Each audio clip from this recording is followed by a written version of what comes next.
Hey everybody, it is late at night and I am Norman. It is a brand new year and per request, I'm going to do a video of what watches are in my watch box. So tonight I want to go through it piece by piece and I'll share some of my thoughts on each of the watches. So let us begin.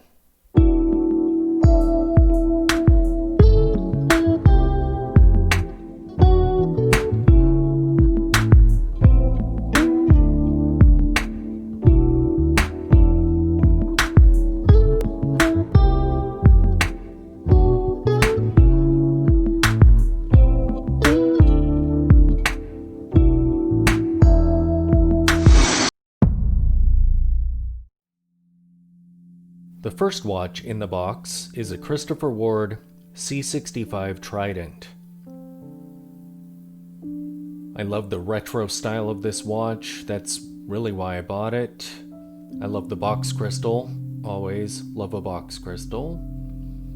You'll notice that as we go through these watches, only the CWC is on its original strap. This one came on a leather band, and I've replaced it with a leather aesthetic rubber band with a brushed buckle. This watch is a little bit big for me.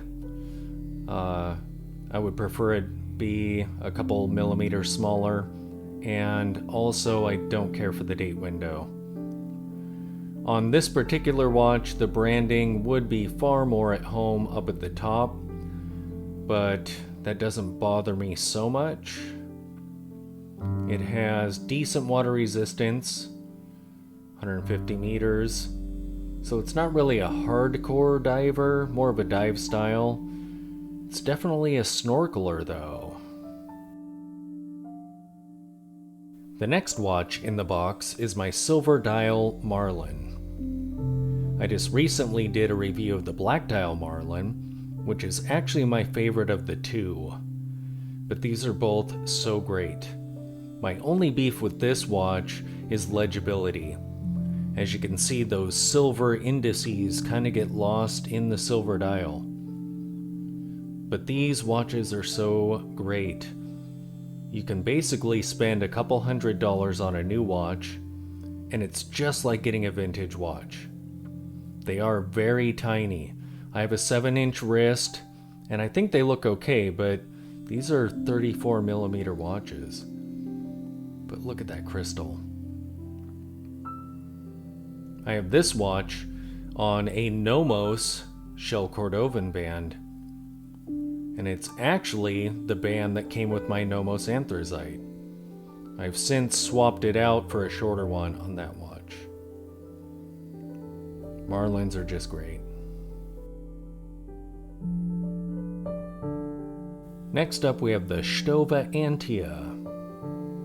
And this watch should look familiar to anyone who saw the video where I showed it on various straps. And I still have it on the Espresso Shell Cordovan. I love the way it kind of warms up the color of the watch. And this dial is just stunning. Depending on the lighting and the surroundings, it'll appear to be anything from white to silver to a warm creamy color. Although with this band on it, it pretty much always looks like a warm, really light cream. The blued hands are amazing. This is quintessential Bauhaus. It's nice and thin. It's a hand winder. We even have some drilled lugs. This is 36mm. It's a great watch.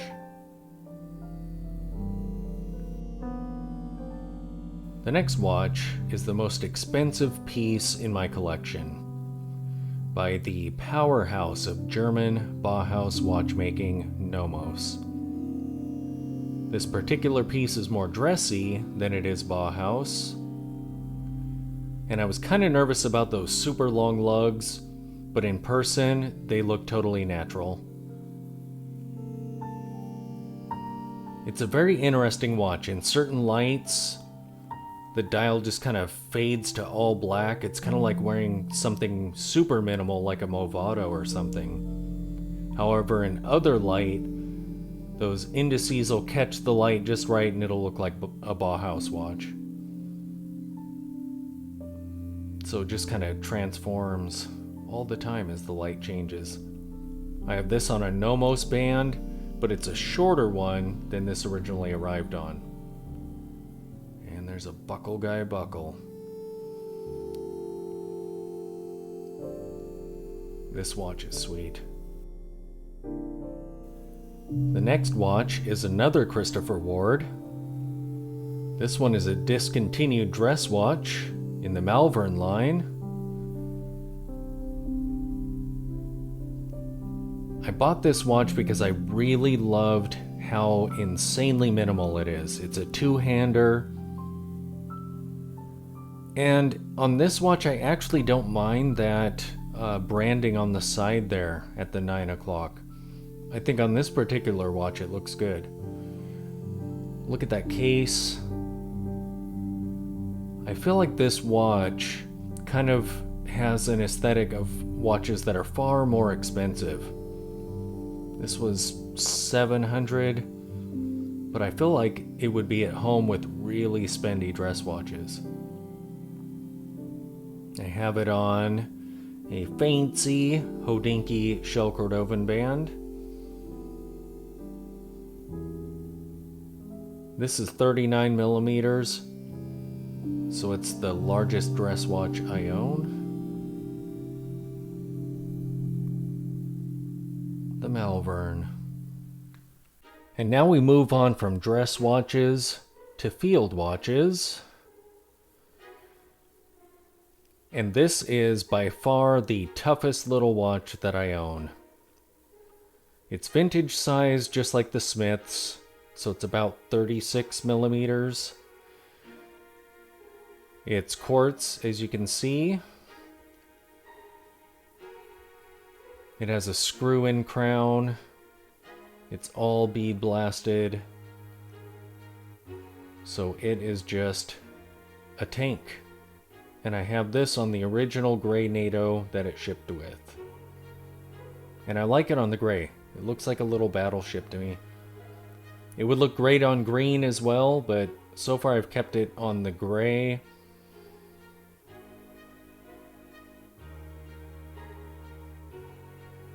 Super cool. The next field watch is the Smiths. And this is one of my all-time favorite watches. I think I'm still kind of in a honeymoon period with it. There's hardly a day that goes by that I don't have this on at least once. Even if it's just as a taking a walk watch. It's 35 millimeters like the CWC. Love that crystal. I have this on an $8 rubber band. And I love how it kind of looks almost like plain dressy leather. But it is water resistant, so perfect. Ah, the Smiths. The last of the field watches is yet another Christopher Ward, the Sandhurst. And this is a stunner of a watch. What a cool take on the Smiths aesthetic. Look at that second sand. And the crystal. The case shape. It's a more modern size, so it's a bit more accessible than the 35 millimeters of the original Smiths. Which, for me, is why it gets less wrist time. I like the 35 millimeter size. I think that when I look at my Watchbox, those are the watches that I'm in the mood for most often. But this is absolutely cool. Decent water resistance. I think it's 100 meters if I remember correctly. No screw and crown though, but look at that red highlight on there.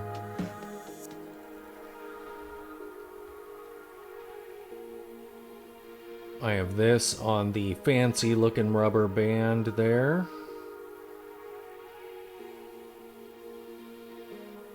The Sandhurst. The next watch is kind of an anomaly. It is the Caliper View.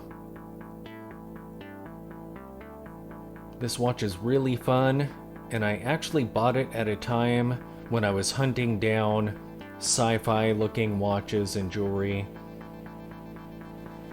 I'll be going over some of the pieces that I bought around that time. They're all on the shelf as opposed to in the watch box because they're just fun digital watches. They're more of a display piece than something that I really wear. This came on a mesh band, and at some point I'm going to get a tapered mesh band and put that on here. Until then I have it on a rubber band with stitching so it kind of looks like leather, and it kind of transforms the aesthetic of this watch. With the mesh on there it looks really sci-fi, but with this it kind of reminds me of a more car-inspired watch or something. It's really thick, has a Miyota in it. It's kind of small, I think it's 39 or 38. When it's on the mesh, it almost has a Giugiaro aesthetic to it, which is really cool. You look in the mirror when it's on and, oh hey, kind of Giugiaro-ish. Cool. And getting back to dress watches, we have my current favorite, the Black Dial Marlin. Again, that crystal on there is just so cool. And the flying saucer shaped case to it. It's authentically vintage style. Everything about this watch is just so much fun. The indices are a lot more clear on this watch than on the silver dial, like I mentioned. You can't really tell in this lighting though, but when you're wearing it every day, they're pretty clear. Another shell Cordovan band. Oh, another buckle guy buckle, of course. Next up, we have the Palliot that I reviewed recently. This watch looks super cool. And it is the only watch that I own that is actually vintage. Also, you'll know that it's not running. It's kind of sick. I need to send it off for servicing. So hopefully that goes well. And last, but certainly not least, we have a Cartier Tank Homage, the Longines Dolce Vita. This is an absolutely gorgeous watch.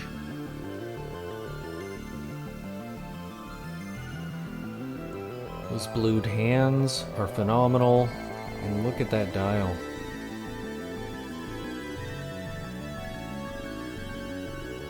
My only beef with this watch is the date window. I really wish it didn't have that, but it's okay, because this is beautiful.